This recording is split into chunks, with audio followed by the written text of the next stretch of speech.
আজকে আমি একটা সোশ্যাল মিডিয়ায় ভিডিও দেখলাম যে মসজিদে নামাজ চলছে, আপনাদের কারো চোখে পড়েছে কিনা আমি জানি না, আর রাস্তা দিয়ে একটা বিশাল মিছিল যাচ্ছে, কি নিয়ে? আর্জেন্টিনার পতাকা নিয়ে। মুসল্লিরা তাদের আওয়াজে নামাজ পড়তে পারছে না।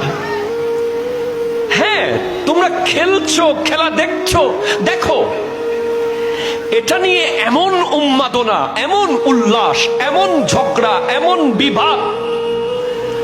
গতকাল চট্টগ্রামের কোন এক জায়গায় পতাকা লাগাতে গিয়ে একজন মারা গেছে, এর কয়দিন আগে একজন মারা গেছে। আপনি কি জানেন এগুলো কেন হয়? যারা প্রতিবাদ করার কথা,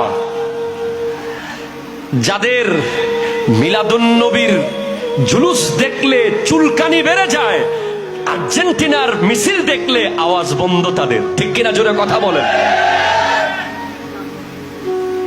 তারা কথা বলছে না। এখন আমরা কথা বলছি, যুবকরা বলবে হুজুর সবকিছু বাধা দেন কেন? আমি অবশ্যই বাধা দেব, কারণ ওই দল, ওই দেশ, ওই মানুষগুলো জীবনভর, জিন্দেগিভর ইসলামের শত্রু, ইসলামের বিরুদ্ধে, ইহুদিদের পক্ষে, তারা সরাসরি ইসরায়েলকে সাপোর্ট করে। তাদের সাথে আমাদের কোনো সম্পর্ক কোনো কারণে থাকতে পারে না, ঠিক কিনা? কথা বলেন। আমি তো পারবো না আপনাকে খেলা বন্ধ করতে, কিন্তু আমি আপনাকে বলতে চাই, আমার ওই কথাটা একটু রিয়ালাইজ করবেন মনে মনে।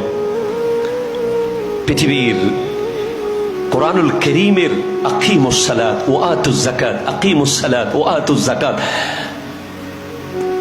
প্রায় 100 বারের কাছাকাছি আল্লাহ কোরআনে বলেছেন, প্রায় 83 বার।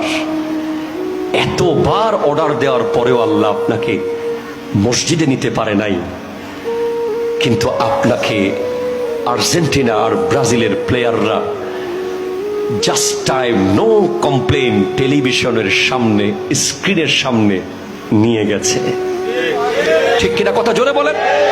প্রতিবাদ, কারবালা মানে প্রতিবাদ।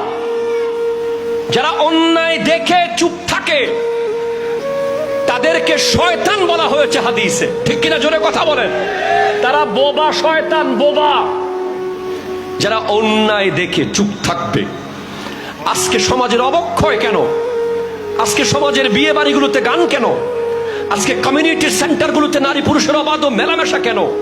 আজকে তরুণ প্রজন্মের হাতে মোবাইলে জুয়া খেলা কেন? ঠিক কিনা? কথা জোরে বলেন। আজকে তরুণ প্রজন্ম মোবাইলে বিভিন্ন রকমের আসক্তির কারণে আজ ধ্বংসের দ্বার প্রান্তে। আজকে প্রত্যেকটা যুবকের সাথে বেগানা মেয়ের সম্পর্ক। এই সব কিছুর মূল কারণ হলো গার্জিয়ান, দায়িত্ববান মুরব্বীরা তাদের অন্যায়ের প্রতিবাদ যে করার কথা সেটা না করে চোখ বুজে চুপ থাকে, বলে আমার কি দরকার। যে অন্যায় দেখার পরেও চুপ থাকে সে কখনো হুসাইন হতে পারে না, সে ইয়াজিদি, ঠিক কিনা? জোরে কথা বলেন। হুসাইনি মানে কারবালার মাহফিল করবেন আর বিরিয়ানির প্যাকেট নিয়ে বাড়িতে যাবেন, এটা হুসাইনিয়ত নয়।